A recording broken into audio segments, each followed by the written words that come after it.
Olá, meus amores, tudo bem com vocês? Estamos de volta, né? Dando continuidade ao nosso assunto sobre tecidos, onde a gente começou falando sobre tecidos. Primeiro foi epiteliais, do tipo revestimento e do tipo glandular. Aí na aula anterior nós falamos sobre os tecidos conjuntivos, que são aqueles que, diferente dos tecidos epiteliais, já possuem vaso sanguíneo. E que também esses tecidos conjuntivos, eles podem ser de forma propriamente dita, adiposo, óssea, cartilaginosa e sanguínea. E nós vimos na última aula sobre os tecidos propriamente dito, que são aqueles que podem ser do tipo frouxo, onde suas células, suas fibras são poucas, denso, onde ele já tem muita fibra, que é exatamente para poder dar mais resistência na locomoção dos ossos, colágenos, elásticos e reticulares, que são aqueles que vão fazer extensão, ligar um tecido ao outro. Vimos também o tecido adiposo, que são as nossas abençoadas e amadas gorduras corporais, que servem para aquecer o nosso corpo, servem como reserva de energia e servem como proteção dos órgãos, certo? E vimos também sobre, eu não vi muita coisa, ó, tecido ósseo. O tecido ósseo, claro que é aquele tecido, aquele tipo, união de tecidos que formam os ossos, responsáveis pela nossa locomoção e sustentação. E que, independente do tamanho do osso, é o mesmo tipo de tecido. O que vai mudar é apenas o seu tamanho, a sua forma. Eles podem ser tanto compactos como esponjosos, possuem vaso sanguíneo. E a gente viu que as células que estão nesses ossos, elas podem ser osteócitas, quando as células são mais maduras, e elas podem ser osteoblastos, quando são mais jovens. E hoje, né, nós vamos falar sobre o tecido cartilaginoso. Já ouviu falar de cartilagem? Tem até nos ossinhos da galinha, tão gostosinho, né? Então, a cartilagem, ela tem uma função própria, importante e fundamental no nosso corpo. E a gente vai já descobrir juntos. Pega seu livro na página 116 e vamos agora entender sobre o tecido cartilaginoso. Esse tecido, em algumas regiões do nosso corpo, como nariz, orelha e articulações, precisam de proteção e sustentação, mas também de um pouco mais de flexibilidade. Graças ao tecido cartilaginoso, que é rico em fibras de colágeno e elásticas, podemos ter firmeza, flexibilidade, sustentação em algumas partes do corpo. Olha o nariz como é molinho, mexer. E a orelha? Isso porque, aqui, ele é feito de tecido cartilaginoso. Nossos tecidos cartilaginosos são encontrados os condrócitos, células maduras, e condoblastos, células jovens. Além disso, como o tecido cartilaginoso é avascular, não tem vaso sanguíneo, existe ao redor da cartilagem um tecido conjuntivo denso, vascularizado, denominado pericôndrio. Então, vamos só entender aqui um pouquinho sobre o tecido cartilaginoso. Esse tecido cartilaginoso, ele é formado por células que tem muita fibra, como no caso do denso, tá? Por isso que aqui no encontro da nossa mão, a gente consegue fazer esses movimentos aqui na mão, nos dedos, né?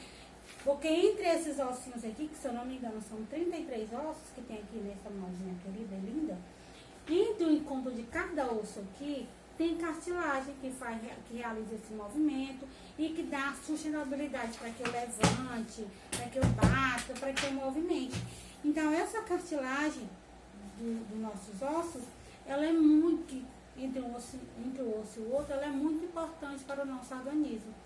Tem estruturas que são extremamente feitas apenas de cartilagem, como o nariz, olha como ele é flexível. A orelha, olha como a orelha é flexível. Então, aqui, ó, puro tecido cartilaginoso. Nesses tecidos cartilaginosos podem ter podem ser encontrados dois tipos de células, condrócitas, que são as células mais maduras, e condroblastos, que são as células mais jovens. Os tecidos cartilaginosos, observa como eles são branquinhos, dá para ver pela galinha, né? A cartilagem da galinha branquinha não tem vaso sanguíneo. Como não tem vaso sanguíneo, o que acontece? Ele se nutre através de uma região denominada pericôndrio, que vem lá do outro tecido vascularizado.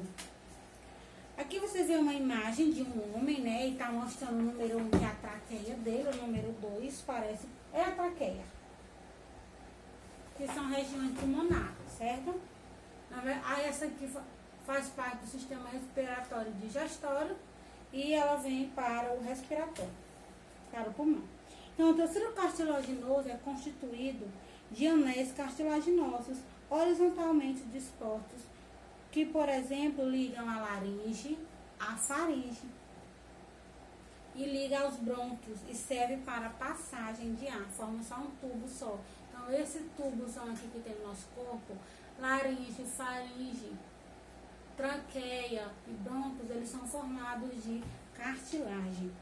De acordo com a concentração de fibras elásticas ou colágenos, o tecido cartilaginoso pode se formar em estruturas mais rígidas, mais flexíveis, mais adaptadas para amortecer impactos, reduzir atritos, entre outros. Ou seja, à medida que você vai usando, ela vai se adaptando. A cartilagem do meu joelho, ela é muito mais rígida do que a do meu cotovelo, do que a dos meus dedos. A do meu calcanhar, bem mais rígida. Por quê? Porque é outro tipo de impacto que eu sofro lá do meu joelho, do meu calcanhar, para o meu cotovelo, para a minha mão.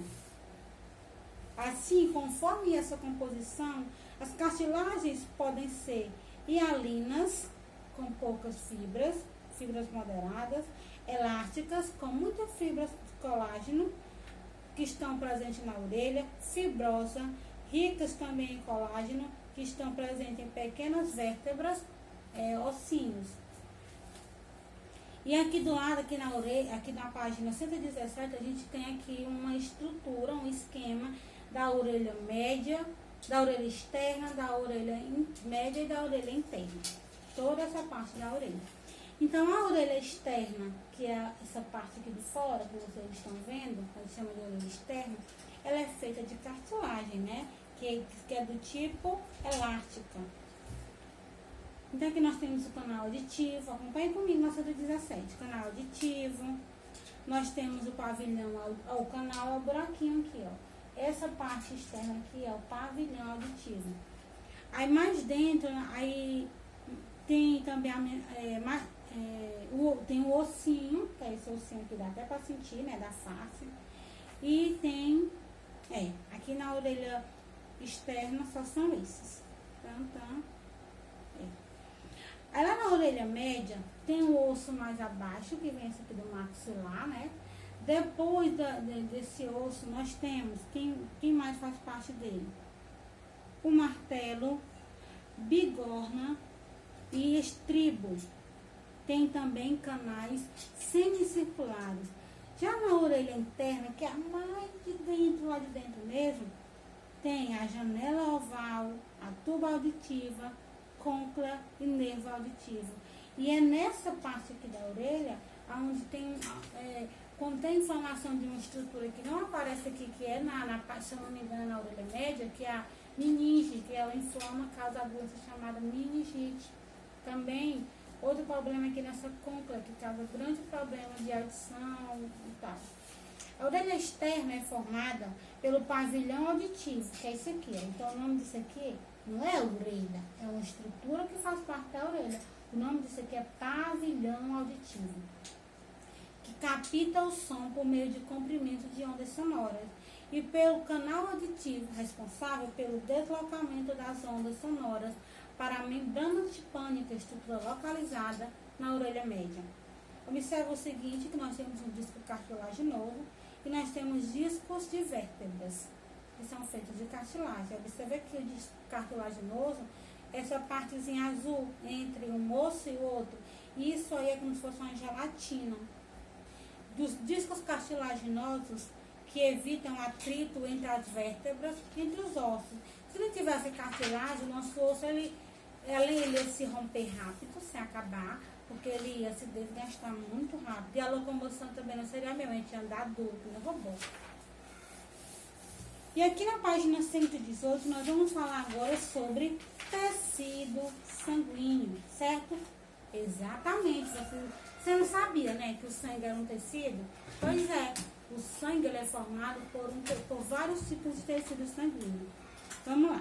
O sangue é um fluido vermelho e viscoso que conduz substâncias importantes para todas as células do nosso corpo, pelos vasos sanguíneos. Essas substâncias são principalmente proteicas, carboidratos, gorduras, sais, gás carbônico, gás oxigênio, anticorpos responsáveis pela defesa do organismo contra a enfermidade e água para a regulação da temperatura do corpo. O tecido sanguíneo é formado por uma parte fluida, o fluidozinho do sangue, que é o plasma, e pelos elementos figurados, que são hemácias, as vermelhinhas, leucócitos e plaquetas.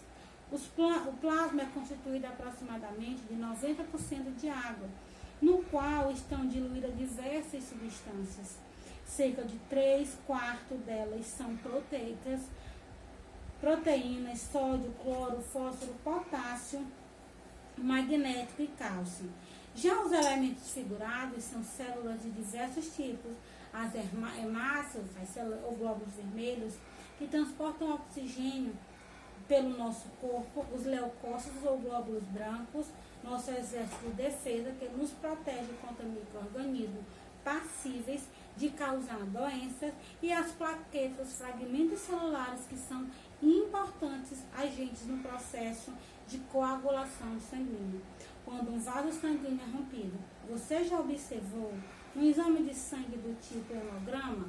A gente tem vários tipos de...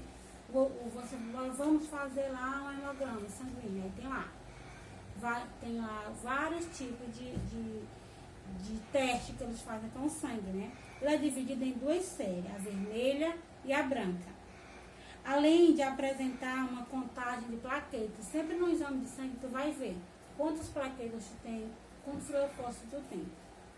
A análise do tecido sanguíneo pode revelar uma série de problemas em nosso organismo. Por exemplo, na série vermelha temos as células encarregadas de transportar oxigênio. Se elas aparecem em números insuficientes, essa função pode estar comprometida, caracterizando uma anemia. Por outro lado, a série branca, nosso exército de defesa, tem um conjunto de soldadinhos especializados para vários tipos de invasores, e o aumento de um deles pode indicar que o organismo está lutando contra uma infecção específica, por isso enviou seus soldados. Já a redução pode sinalizar que nosso exército de defesa está desfalcado, ou seja, estamos com a imunidade comprometida. Por fim, um número insuficiente de plaquetas tende a ser um perigo. A coagulação pode estar comprometida, o que implica a risco hemorrágico, certo? Compreendido que o sangue ele é formado por tecido sanguíneo, que o sangue, na verdade, ele é um fluido formado por plasma, que é um tipo de líquido cheio de outras substâncias, hemácias ou glóbulos vermelhos e leucócitos ou glóbulos brancos. As hemácias são responsáveis pela oxigenação do sangue, já as plaquetas ou leucócitos são responsáveis pela defesa do corpo. Ambas têm suas funções específicas no nosso organismo, certo? Para não confundir muito a cabeça de vocês, nós vamos ficando por aqui. E na próxima aula a gente continua falando sobre a coagulação. Tá observando que quando a gente se corta, forma uma casquinha ali naquele corte? Então é isso que a gente vai ver na outra aula. Então fiquem com Deus e até mais. 5 minutos.